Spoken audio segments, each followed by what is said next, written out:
Muna yung may didistract dito sa PI. Wala kayong pakialam sa PI.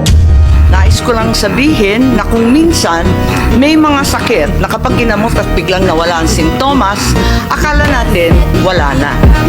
Hanggang isang araw, lilitaw ulit ang sakit.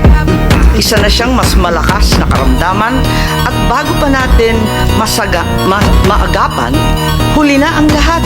Karamdamang mabilis na ipakalam na sa pamagitan ng pantatanga sa kapwa, paglulustay ng salapi at pagsisinungaling ng matatakaw na opisyal.